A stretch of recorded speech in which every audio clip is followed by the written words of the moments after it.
Hey, church, welcome back to another episode of Prime Cuts. Pastor John here with Pastor Shane. As always, we're going to talk about Noah's sermon from this past Sunday. However, we're going to focus on something more specific as far as elder qualifications, but also kids. It's very difficult to raise children, and Paul makes a point to talk about raising your kids. And as the elder, your household should be taken into consideration when we're looking at elders. But like Noah mentioned, these are just basic, what am I trying to say? Standards, qualifications just for Christians in general. So we'll go ahead and read the verse like we always do.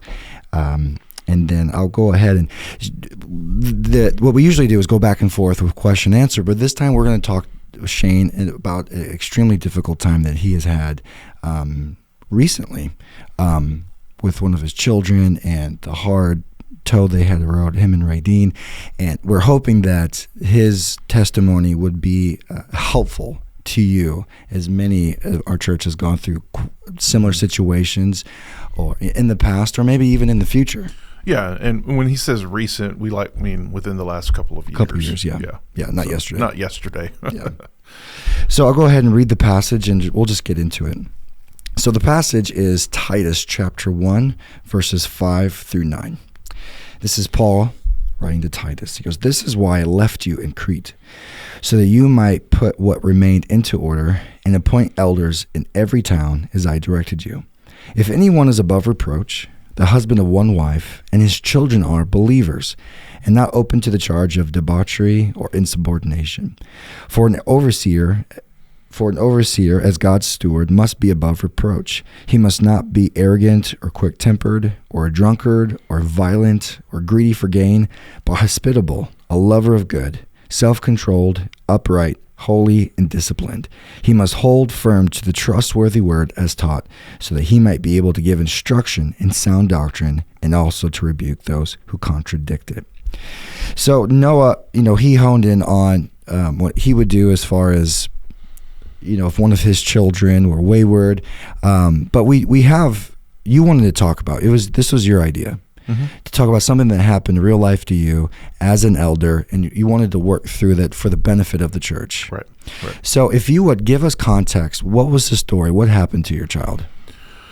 So, I guess I should start maybe a little farther back. Radene and I have got two daughters. Ava is our youngest. Phoebe is our oldest. And Phoebe got married a few years ago, and so she's out of the house. Ava has always been, and I want to be careful. I don't want to speak ill of my own child here, but I don't think I'm going to say anything that she wouldn't readily agree with. Right. She was difficult from an early age. We knew this, and we both wanted to homeschool our kids to a certain point, and then let them make a choice whether they wanted to go to public school. Actually, not let them make a choice. We wanted that option on the table, I guess. We would discuss it. And so the way it worked out with Phoebe was we homeschooled her through 8th grade. 6th, 7th, and 8th grade, she went to the public school to do choir and PE, but the rest of it was homeschooled. And we had hoped to do the same thing with Ava, but as it turned out, homeschooling Ava was very difficult, very difficult. And of course, I'm the one that leaves the house to go to work, and come to the office, and Radene's doing the homeschooling, and I would come home, and it would be very much an exasperated wife and an exasperated daughter, very, very regularly. And I talked with Radene one day, and I said, "We can't do this for much longer. If we don't find a way to do this without everyone getting exasperated, I don't see a way forward with homeschooling our daughter." Because I'm concerned for multiple, her education, yes, but I'm also concerned for the peace of our house, and so we talked about it, and so we went ahead and enrolled Ava in public school earlier than we did Phoebe. I forget if it was 4th or 5th grade. I can't remember. But I'm going to say some things that I'm not casting any direct blame at public schooling or anything like that.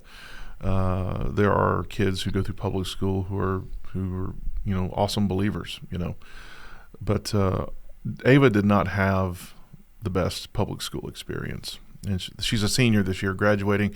She hates school, okay, which I know, like a lot of kids say they hate school, but Ava just this year has been better since she's been walking with the Lord. I will say that, but years prior were very difficult, very much a struggle, and so she began this slow. It's kind of one of those things that's almost imperceptible until you look back. Just this creep toward rebellion, and she was wearing. She has. I don't know what to call this, but just say it's a texture issue. And to this day, I mean, even now that she's like, I can't stand the way that feels. I don't want to wear it. So it was very difficult. Tactile. Yeah, it's a sensory thing. And we've never went to a doctor, got it, diagnosed or anything. But we just know that there's some sensations that she doesn't like to touch, Sure. So she ended up like being very difficult to buy clothing for. And it was our house for several years when it came to raising Ava was very tumultuous. Not that we didn't have structure and not that we didn't, have rule. I mean, it was just always a fight. It was always a fight. No matter what it was, the issue. Yes, it was a fight to buy clothes for her. It was a fight to, get her to, do her, to want to come to church. It was a fight to get her to, the church thing came later, but, just you name it. It's a fight to cook for her, and so we just, it was just difficult. Sure. I'll leave it at that. Right. But as she got older, it began to manifest darker. And, again, we're, bringing the gospel to bear. I mean, she went to youth camp, had this experience with the Lord. The child, I think she was 12. I have a video of it. She said she'd been born again. No, it was a Ken Freeman event. The last Ken Freeman event we had here, she told us that she got saved, so she was baptized, and so we have this regular rhythm in our family.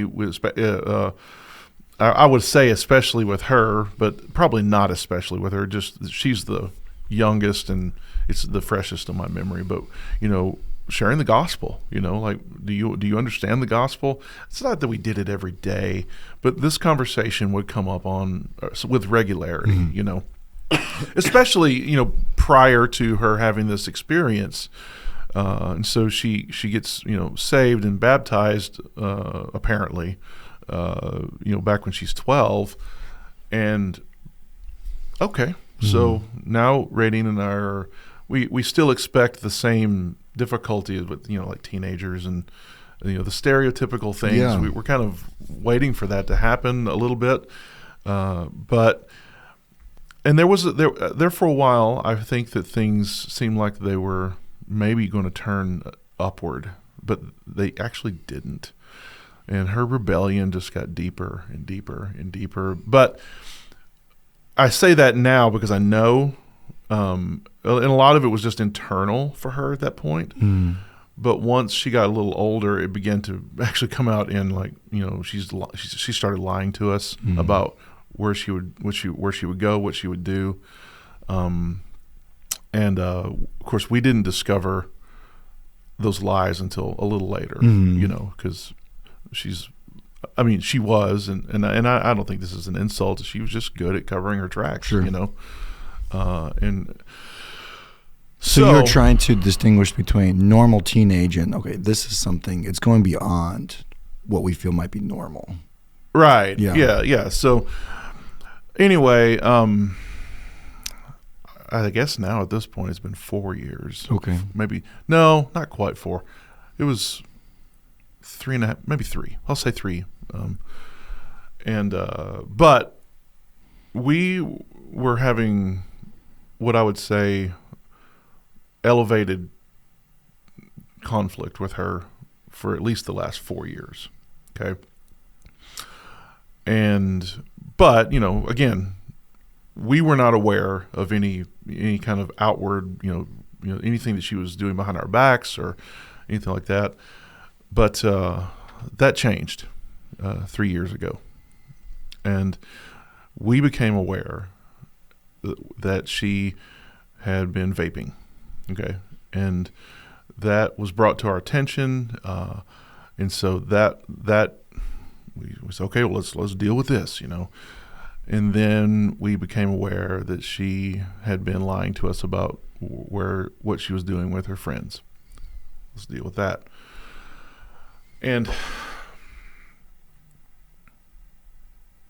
John, I've been hesitant to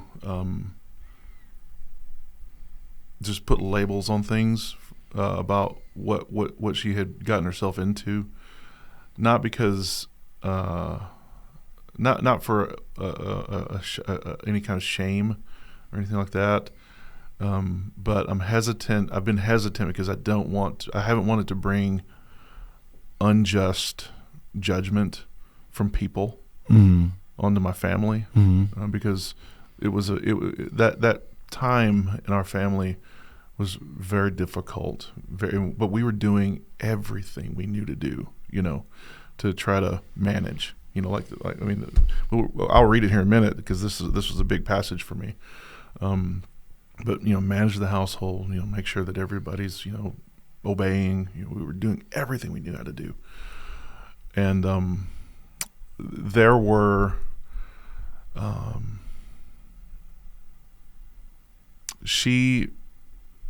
we got called to the office, and I don't remember the timeline precisely. We got called to the school office because she had made some comments about wanting to take her life. Okay, we confronted her about it, gently, and she played it all off as like, oh, it was just a joke, but it wasn't. And now, did she ever make an attempt? No, she did not. But you don't play around with that stuff. So that had happened, and so there's this really big pressure on Radene and I to, well, we've never dealt with this. Let's try to walk gently through it, because there's a verse that came to mind constantly, it's in the Proverbs, but I'm not going to say it right. I'll say the end of it right, because the end of it's what really stuck with me. A wound someone can bear, but who can bear a crushed spirit? Okay. And so I was constantly aware of, I want to discipline, but I don't want to crush. I don't want to crush my daughter's spirit, especially in light of, these feelings, these things. So that happened, and that came to light. And then a few years later, it came to light that, that she was being promiscuous. And but that was even a little bit that was even a little bit of a lie as well. We discovered that she had been same-sex attracted with another girl. And so, man, we just lost our minds. okay, we lost our minds. We could not believe that this was happening, and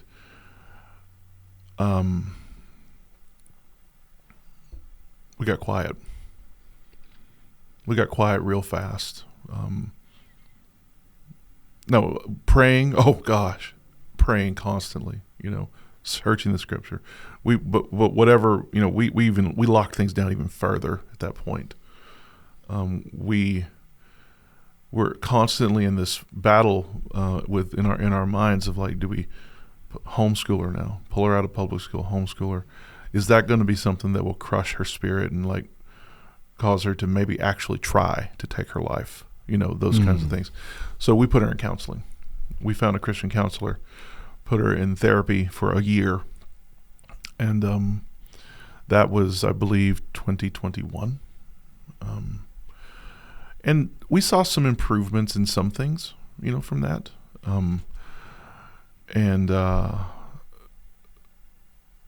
All the while, and I know we'll probably get to some of this later, I'm reading this Timothy passage about he must manage his household well with all dignity. And John, I know this is a question for in a minute, but I'll just say it now. We can flesh it out later. I thought about quitting on a weekly basis. And we'll talk about why I didn't here in a little bit, but I thought about it on a weekly basis. Now, I brought the people into the circle that needed to be in it. Like Noah knew about this. The elders knew about this. I was talking with them on, I won't say a weekly basis, but just on, some sort of a regular, we're having a conversation about it, what's going on, what, obviously the question would be asked, how can we help? I don't know. Yeah. I don't know that we're doing I don't know that there's more we can do than what we're doing now. So now, thankfully, that all came to an end. I'll share more about this here in a bit, but I had purposed in my heart long ago that I went to Cape Town in 2012 for the first time, and I knew in my heart I'm bringing my kids to this place, one way or the other. And so I took Phoebe in 2019, just rocked her world. Good experience. She's been different ever since. And I thought, I was my thing was I'm going to wait till they're 16, so to take them. There's a lot of reasons for that. Not because I don't think younger children should go, but there's just some practical things that go along with it. But so when Ava turned 16, which was 2020, summer of 22, I immediately thought, I know she's in the middle of this, but I'm taking her.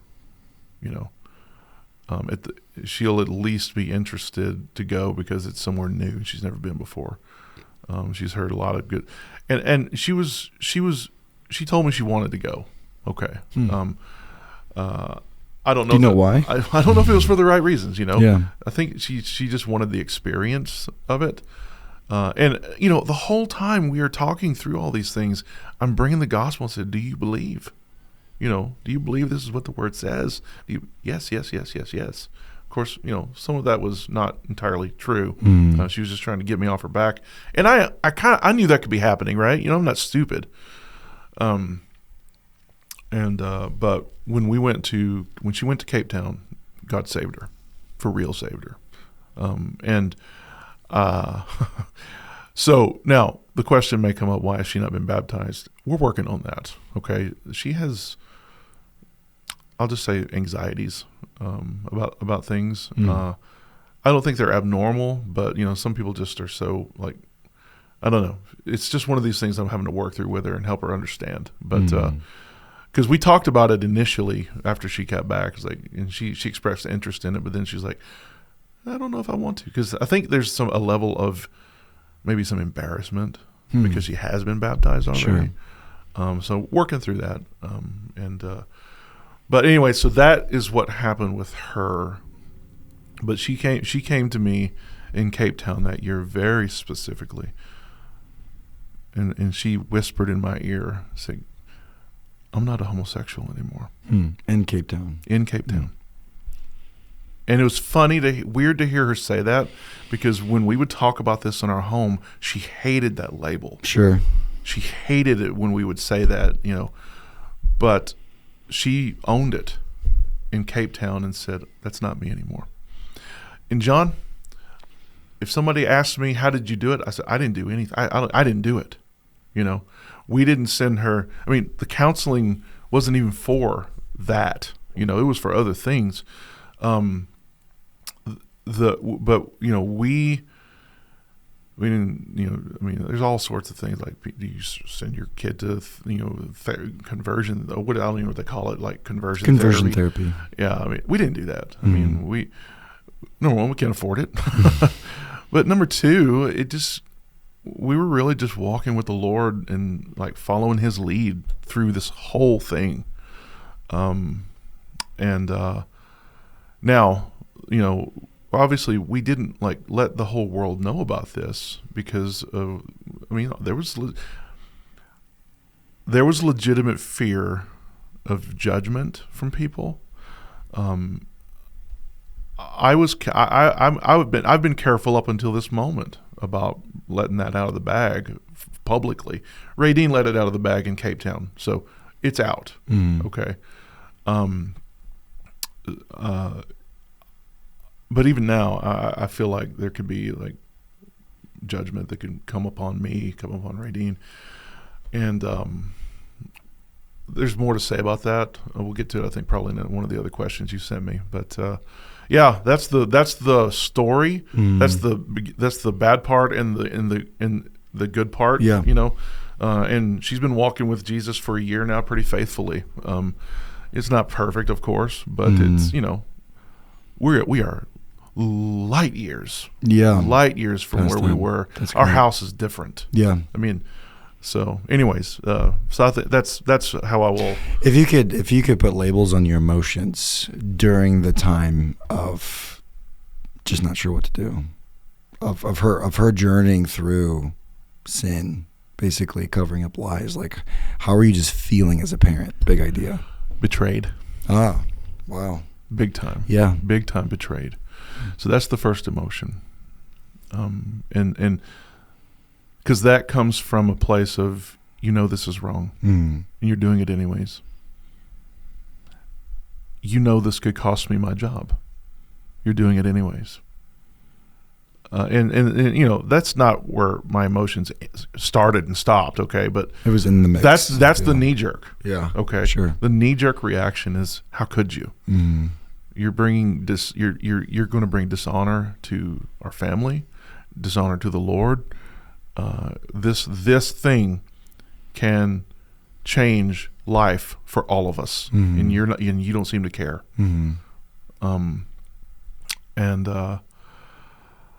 I had to work through that. How did you do that? Slowly. Yeah. I'm not saying that is tongue in cheek or anything. It took a long time for me to work through that. But as cliche as this may sound, I got in the Word and I prayed, bro. It's actually, and I'm not alone in this, because every believer I've ever talked to will testify to something like this. But it is really a shame that it takes tragedy, takes pain to get us to actually pray and get in the Word. Yeah. And I'm a pastor. I was already praying and in the Word. And I think it's okay that pain actually increases those things. Okay, I'm not actually. That's not actually a criticism, but I think the brokenness in us, that's the way it works. So it takes pain to actually motivate us to go deeper. And as hellish as those years were, I can, on the other side of that, say I had the deepest intimacy with the Lord I've ever had in my life.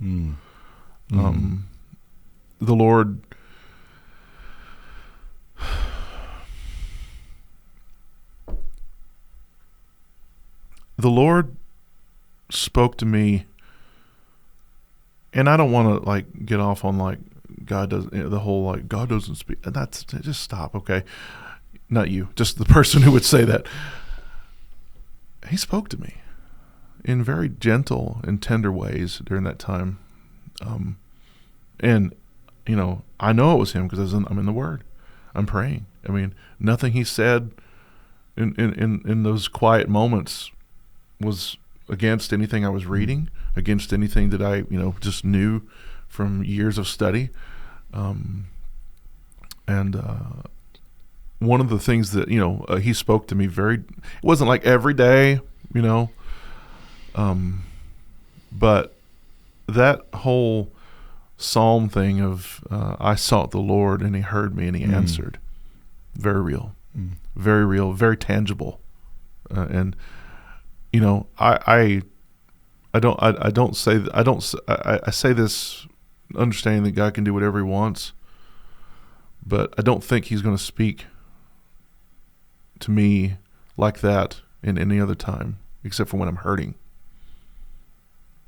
And in some ways it reminded me of Elijah when he was feeling like he was the last guy, and God came to him in the whisper, not in the big, I think God was actually probably, you could say God was in those things, but him speaking was in the whisper. Right. Because, you look at Sinai, there's rocks and thunders and the ground shaking because God's there. Right. But when he speaks, it's calm. Yeah. It's gentle. How was it, how did you feel being a pastor of a church? Conflicted. Yeah. The conflict comes in two forms, or for me it came in two forms. Number one, it came because of passages like Titus and Timothy. I'm constantly, I read I have them highlighted. I didn't highlight these verses until I went through trouble, okay, because I needed them to be here as a reminder. Matter of fact, I'll say this. Timothy and Titus became my two least favorite books of the Bible during this time because I didn't want to go read this again. Right. To this day, when somebody says, turn to 1 Timothy, I have to stop myself from eye rolling. Okay. But and that's not to say I don't like, I love the word. Yeah. But it's very personal to me. So how this manifested, and I've told Noah this multiple times. He and I had several conversations where we talked about the idea of what it looks like to step down. Well, maybe not several, but we had a few. But that wasn't the conversation every time we spoke. It was just And what he said Sunday about stepping down, he said to me in private too. He said if it was me, I would. If this ever happens to me, I will probably just step down. He said that, and I wrestled with that a lot because I looked at Timothy, and I felt like, okay, he must manage his household well with all dignity, and from that aspect, I felt like the management was happening. I'm dealing. I'm working. I'm helping. I'm trying to put my arms around my girl as best I can right now. Pray for her. We turn Monday nights into a family worship night where we study the Bible, and it wasn't this pleasant thing always. I imagine it. It was just like it was like pulling teeth to get her to participate. But we did it. And so it's so I felt like the management part was happening, and but that did not still within me the question of should I step down. It did not. And honestly, I think I had let it go on long enough. I wrestled with that for probably a year and a half before I came to a final decision on what I'm going to do.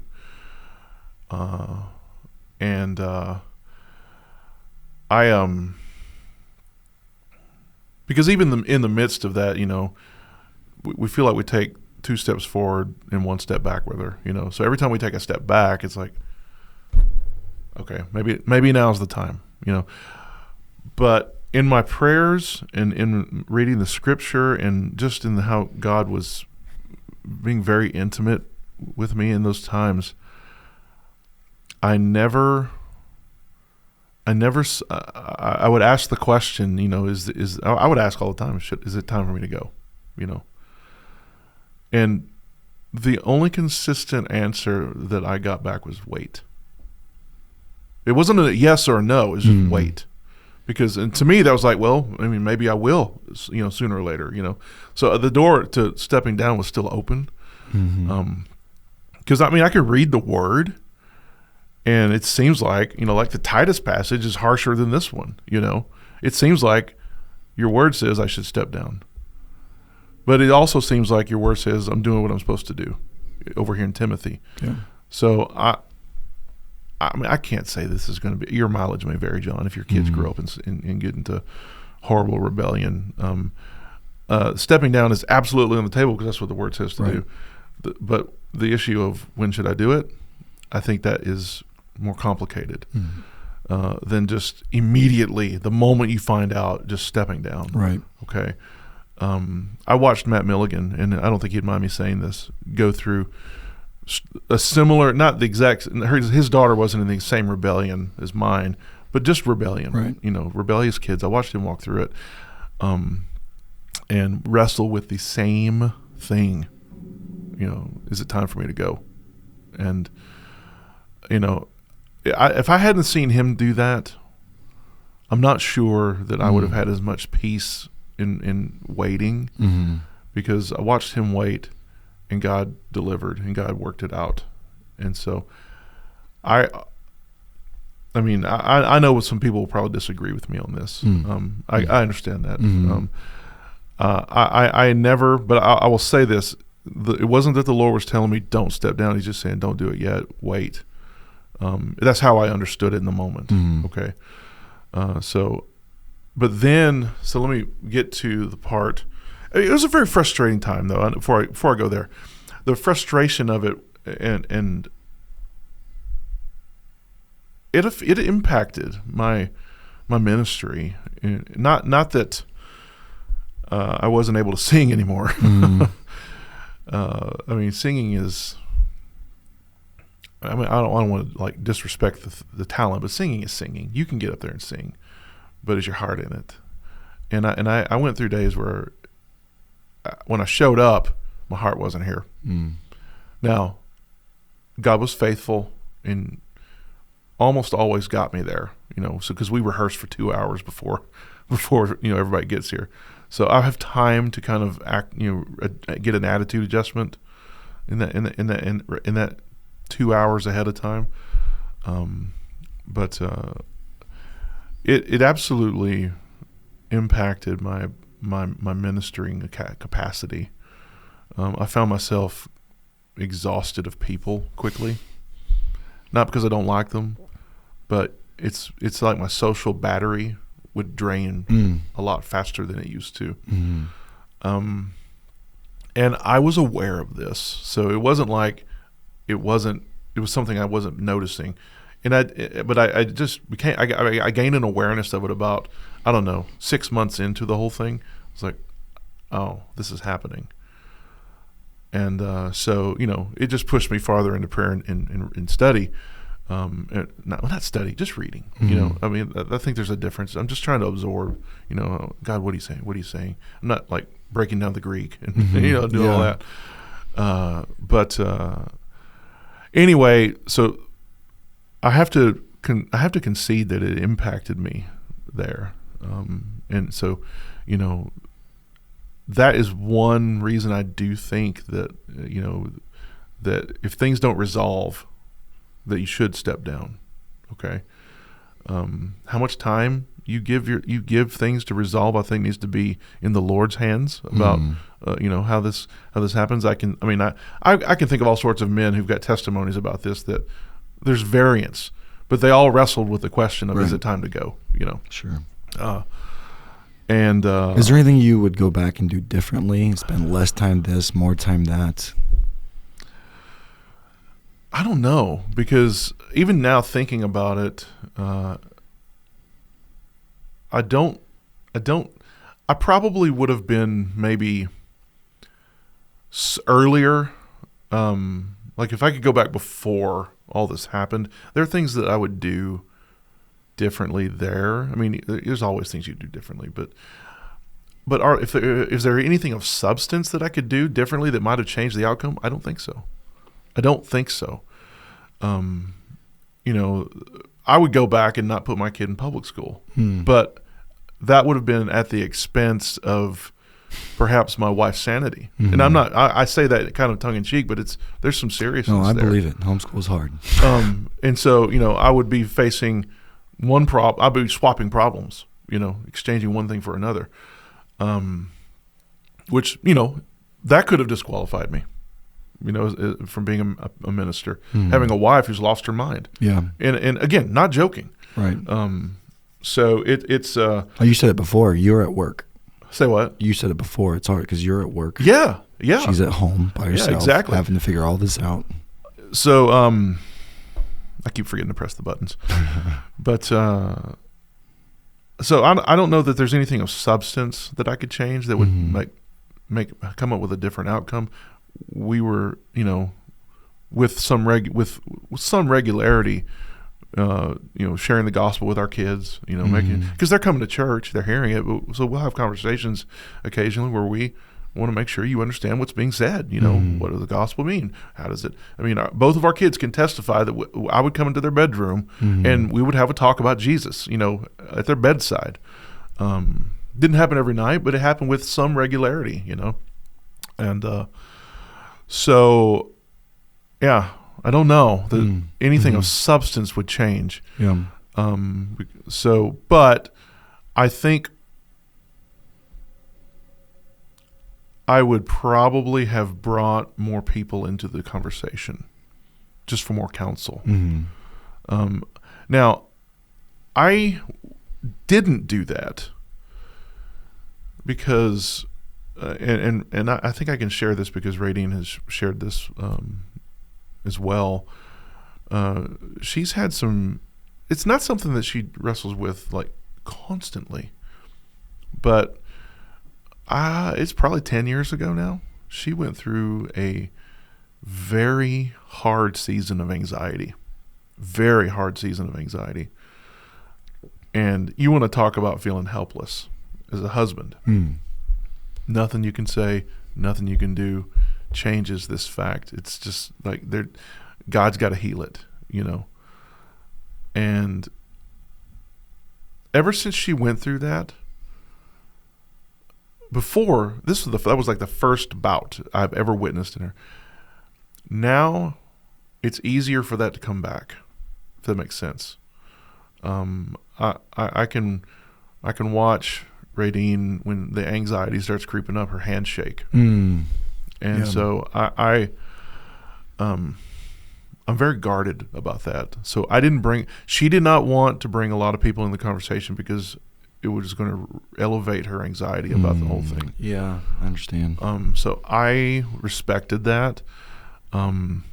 But if I could find a way to get around her anxiety, I would absolutely bring more people into the conversation for counsel. Yeah.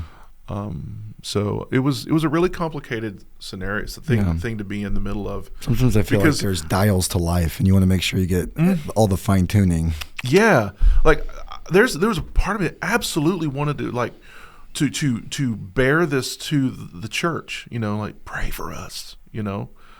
I don't care if you want me to step down or not. We need your prayers. Okay, we need you to. If the church collectively said we think you should step down for a season, I would have done that. But I couldn't bring that conversation out without risking my wife's mental health. I guess her anxiety coming back and just becoming that would be a problem on top of another problem. And so I did what I thought was best. Sure. As best I. And when I say I did what I thought was best, I was absolutely praying these things. I've got prayer journals on my desk that are just wet with my tears. I dozens of times told the Lord, I can't do this anymore. Can't do it anymore. I want to quit. And always hang on. Yeah. So I want to get to the hang on part of it. What was the next question? Well, I think we've covered most everything. I was going to get into the advice section. But if there's anything you want to talk about before the advice. Well, obviously, advice, I don't know. I mean, obviously get in the Word and pray. I mean, but bring a band of people around you that you can trust. For me, it was a very small band of people. It was basically our elders and pastors who knew about this, and lean into them. I do want to get to one aspect of this that was kind of like, this is the moment where I made a decision that if something doesn't happen by this time, I am going to resign. Okay. It was 2022. We had been going through this for almost over a year and a half, and it was around October, September, somewhere in there. And I just told the Lord, I said, Lord, I want to take my daughter to Cape Town, but I'm pretty. Well, let me back up. I'm getting things out of order. First of all, and I don't encourage anyone to actually seek this as a method of trying to figure out, get a word from God or anything like that. I look at this as something unique that the Lord did in my heart, that I wouldn't encourage anyone to try to replicate. It's not. But I had a confidence that the Lord gave me. Did He say it verbally? No, He did not. But around October of 22, I felt the Lord was telling me, I'm going to save your daughter in Cape Town. Okay? And I hung my hat on that. I mean, I did the whole thing. I tested it. I wanted to make sure that wasn't just my own wishful thinking, hopes and dreams for what could happen. It was bigger than that. It was like I had a rooted confidence that was going to happen in Cape Town.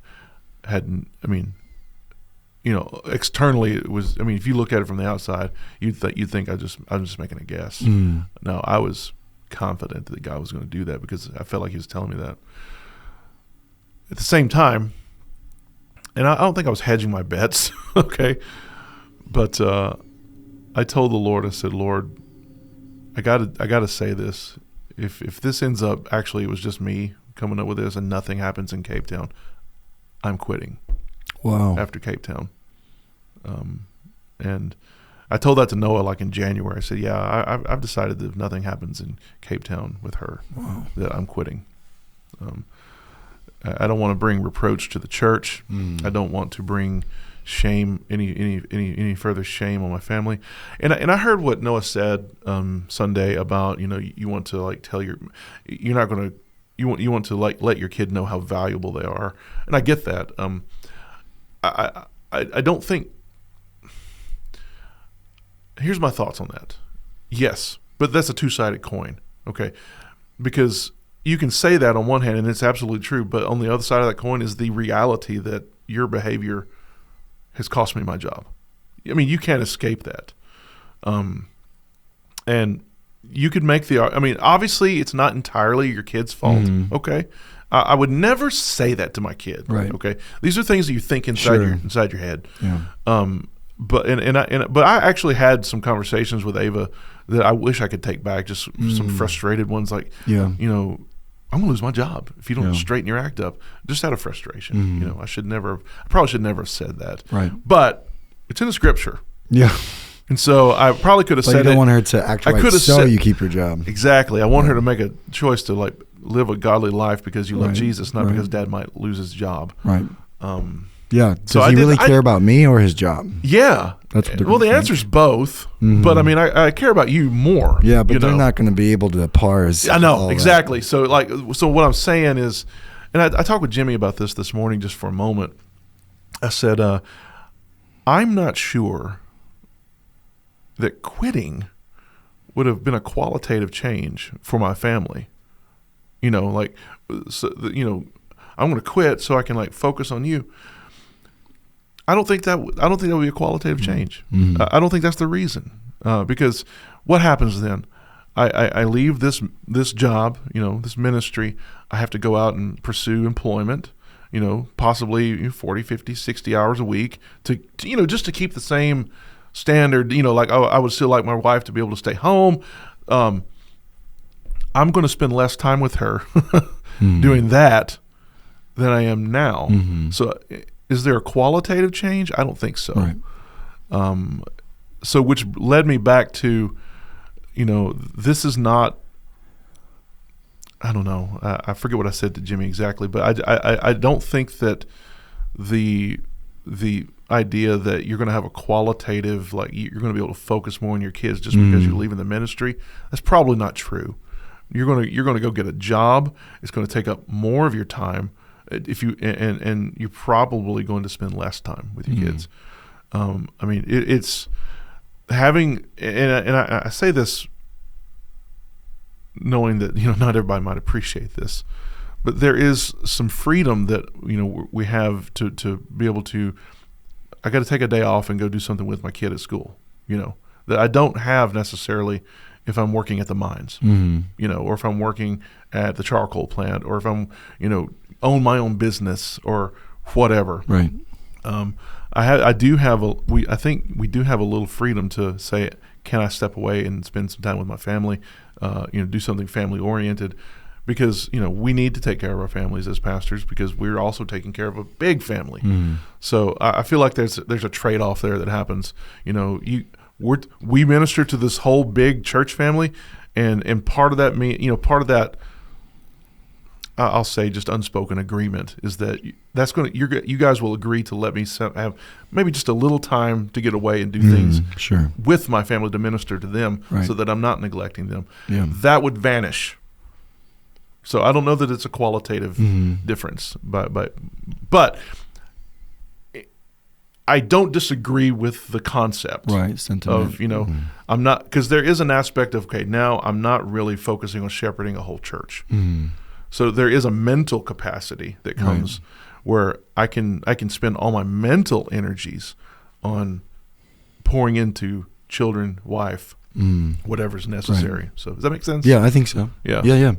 And people will watch this, and you might have conversations later. I might. Now in terms of advice for other parents, boy, it's hard. Yeah. When Radene kind of, the three of us shared our testimony at different venues in Cape Town, and when we were in Cape Town, I preached the first Sunday, so I knew that Radene was going to share her testimony later in the week, so I didn't just unpack everything. So I wanted to I didn't want to steal her thunder, so to speak. And I knew that Ava was going to share. And so I didn't just throw it all out there and then they're going to share something that's already been said. But so Radene shared her testimony, the full, she just laid all of it on the table. Yeah. Ava did it earlier with a group of girls and students. But this was in front of the whole church. And so people came up to her after church and said, I'm going through the exact same thing. Will you pray for me? Right. People came up to me after church, even with the more opaque version of the testimony, said, I am going through something very similar. Right. Because I just kind of label it as rebellion and rebellious children, and God saved her, and all that.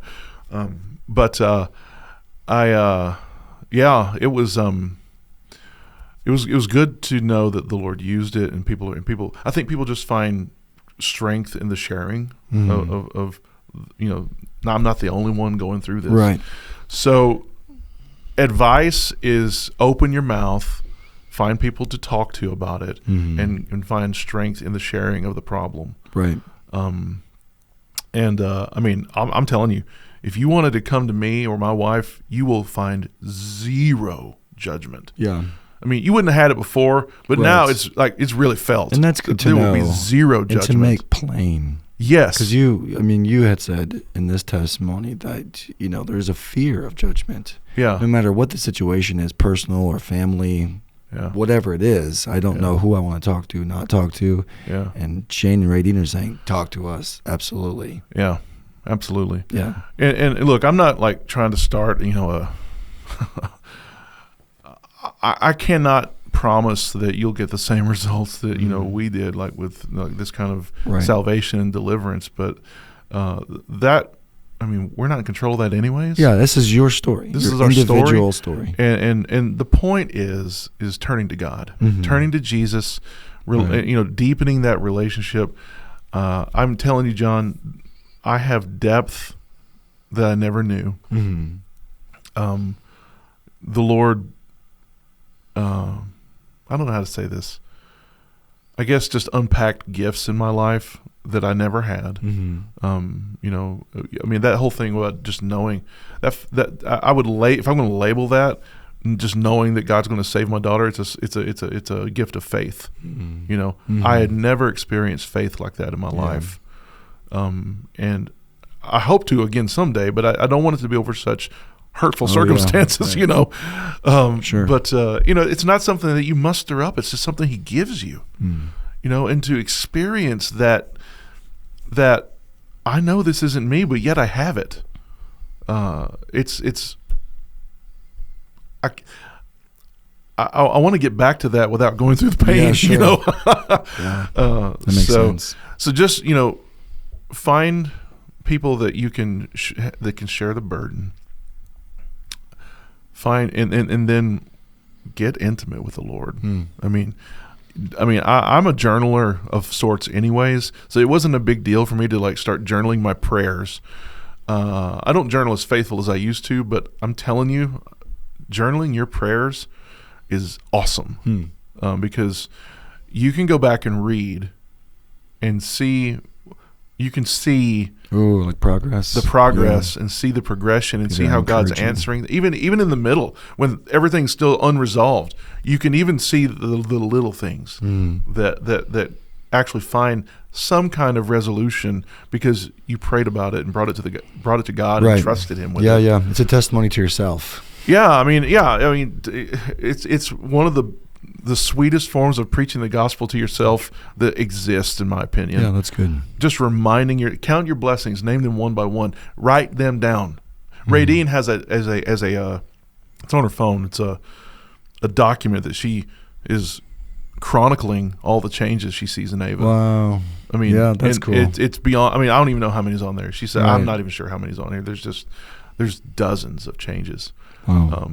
And so God is faithful, man. Oh yeah. And so, I guess I would say to, anybody who's listening to this, but particularly our church family, I hope that if this happens again, like if John stays on staff with us until his kids are old enough to rebel, in significant ways.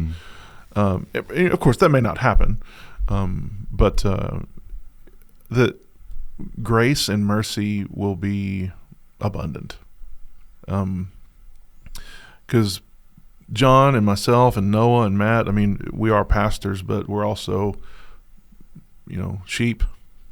And we're in the middle of our own process of sanctification and growth. And this was a sanctifying, growing process that has been unlike anything ever, but it was super painful. Sure. Super painful. Yeah. And, the complexities of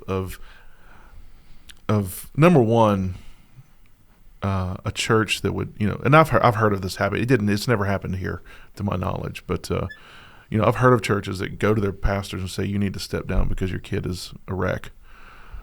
And there's a distinct difference to me where a church forces somebody out and a pastor decides to do it himself, because, and I think that ultimately it can come to, like, if a pastor is just like ultimately so indecisive. Right. I got close to that, but I drew a line in the sand, said if this doesn't happen by, Cape Town, I'm out. No questions asked. I even started putting a resume together. I still have it on my computer, Yeah. you know.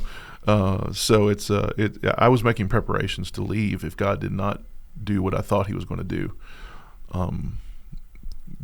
Thankfully, God saved her. Yeah. And you know, I understand that there might be some people that still thinks I should leave because of that. And I hope not. But and there might be people who would question the wisdom of the elders for letting me stay on. I mean, we can have that conversation. I mean, I think that's a fair conversation to have. I would gladly, you know, submit myself to that kind of an inquiry. I think I wouldn't tell you anything additional to what I've said here. I've basically laid everything out here. Yeah. But yeah, it's I'm just so grateful to God. I'm grateful that He didn't give up on me. He didn't give up on my daughter. I theologically know that He doesn't give up on His kids, but it doesn't always feel that way. Right. Doesn't always feel that Correct. way. And it really becomes. I think I've had this conversation with you before. Like, people talk about the sovereignty of God being a comfort. It was not a comfort in the middle of this. I mean, I knew it intellectually. I knew it theologically. It did not bring me an ounce of comfort through all this. What did bring me comfort was He is near to the brokenhearted. He sees He puts the tears of His saints in a bottle. And I still believe in the sovereignty of God, because this was clearly a sovereign work of His doing. Anytime someone's saved, you know. But in a practical sense, if you had come to me and said, "Just trust the Lord, and you know He's going to work it out," up until that point where I got that dose of what I would say is, you know, supernatural faith about it, I'd have been like, "Get out of here." It doesn't feel like it at all. I know your heart. I know you're trying to be. I know what you're trying to say, but you don't know.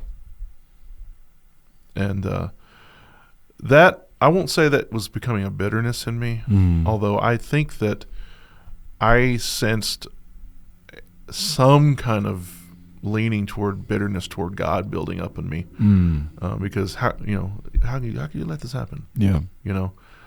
I'm just being real about my emotions. Sure, man. yeah. And maybe I'm more emotional than some guys are about these things, but I could see other people relating to that. Absolutely. yeah. But these are the places my emotions went, and I intellectually, I literally had to rein that in, because intellectually, theologically, you know, in my heart, I know that X, Y, and Z is true about God. He all things work together for the good of those who love Him and are called according to His purpose. Romans 8:28. I'm like, why do you have to use this, God? Why does my good require this kind of pain? Right. I would have rather endured the death of a loved one than go through some of the pain that I went through going through this. Just honest. Yeah. Okay.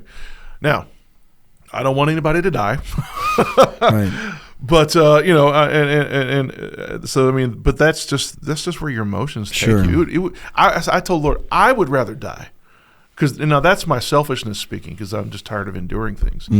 But I actually was like, God, if her salvation would come through my death, do it, because that's how badly I want her to be saved. Right. Just kill me now. And now there were moments where that was selfishly motivated, and there were moments where I really meant that, because I want her to know you more than I want to continue in this life. And if you're as a parent, you may not express that as a believing parent. You may not express it just so, but that's a point where my heart has gotten to. I would rather die and go be with Jesus if it means that through my death, my children will know you better than they do now. Yeah. I've come to that point. And I'm I'm not superstitious. I don't think I'm going to get hit by a truck this afternoon because I said that. But this whole experience brought me to that place of it's better to die and see her live, than to selfishly hang on to all these things and try to like make something out of it, and she suffers. Right. So yeah, I think that's a good heart for sure.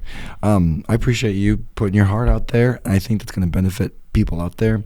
I think it is a complicated situation, and I think your wisdom or the advice of having people around you, because I mean, just like for any situation, you don't know how to gauge where you're at. Are you too high, too low, too left, too right? Yeah. You put on there the last question of advice for pastors, and I know we're over time.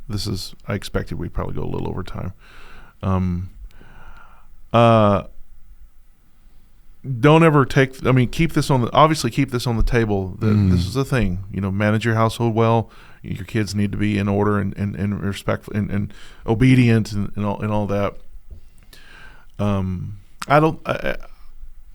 I say this, I'm not offering this as a rebuttal to what Noah said about he's just going to leave. I think your conscience absolutely needs to come into play on this matter. I would just maybe counsel, don't react, but respond.